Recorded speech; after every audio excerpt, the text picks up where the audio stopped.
سلام به همه سینما دوستان درجه 1. قبل از هر چیزی یه سوال. اگه بهتون بگم قرار وارد یکی از تلخ‌ترین و در عین حال امیدبخش‌ترین داستان‌های تاریخ بشین، با هم همراه میشید؟ امروز درباره یک فیلم می‌خوایم حرف بزنیم که نمیشه ساده ازش گذشت. به شاهکار که قلبت رو میشکنه و همزمان بهت امید میده. فیلمی که تاریخ رو به تصویر میکشه و میپرسه تو اگر جای این شخصیت ها بودی چه میکردی؟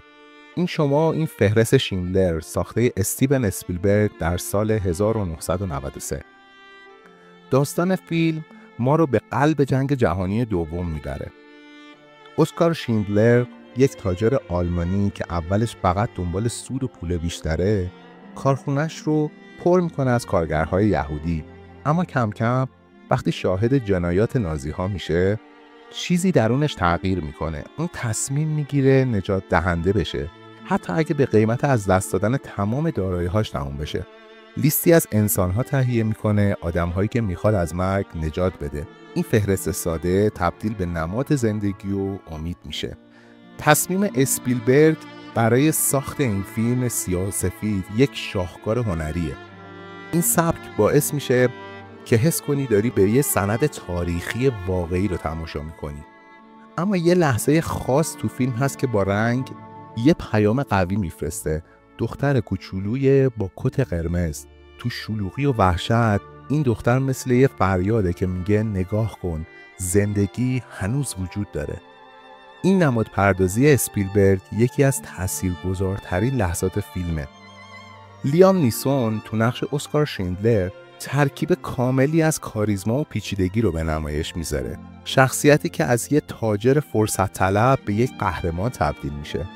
و رالف فاینز تو نقش آموت گوت، فرمانده نازی، یک هیولای واقعی رو به تصویر میکشه که گاهی اونقدر طبیعی و بیرحم به نظر میرسه که تماشاگر رو میترسونه. و بن کینگزلی تو نقش ایزاک اشتر مثل صدای وجدان و عقل فیلم، آروم ولی قدرتمند. جان ویلیامز، آهنگساز نابغه، موسیقی متن این فیلم رو به یه اثر جاودانه تبدیل کرده. اون ویولون غمگین و دلنشین انگار صدای روح آدم‌هایی است که توی این تراژدی نابود شدن. این موسیقی تو رو به جایی میبره که هیچ وقت فراموشش نمی‌کنی. اما بذار یه نکته انتقادی هم بگم. بعضی‌ها معتقدن اسپیلبرگ گاهی زیادی احساسات رو مستقیم هدف میگیره. اون لحظه هایی که موسیقی اوج میگیره یا صحنه های احساسی طولانی میشن، ممکنه برای بعضی‌ها حس کنن که فیلم داره به زور احساساتشون رو هدایت میکنه. و البته طول فیلم که بیش از 3 ساعته ممکنه برای بعضی‌ها چالش برانگیز باشه، اما به نظرم این زمان برای چنین داستانی کاملا ضروریه. حالا اگر فیلمو دوست داشتی، یه چند تا پیشنهاد برات دارم. اول از همه، زندگی زیباست، Life is Beautiful، ساخته روبرتو بنینی در سال 1997. این فیلم داستان یه پدر رو روایت میکنه که توی یه اردوگاه نازی برای محافظت از پسرش یه دنیای خیالی میسازه. این فیلم درست مثل فهرست شیندلر بهت یادآوری میکنه که حتی تو تاریک ترین لحظات هم میشه نور و امید پیدا کرد.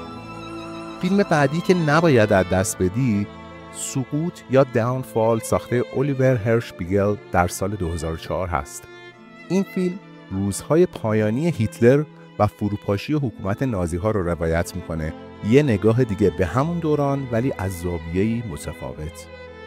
و برای یه تجربه خاص‌تر، فیلم پسران برزیلی The Boys from Brazil محصول 1978. این فیلم یه داستان جنایی هیجان انگیز درباره پیامدهای جنایات نازی هاست.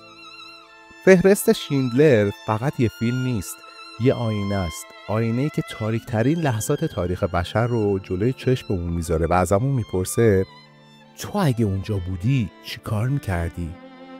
این فیلم نمیذاره بی تفاوت باشی، سوالهاش عمیقاً باهات میمونه، شاید برای همیشه.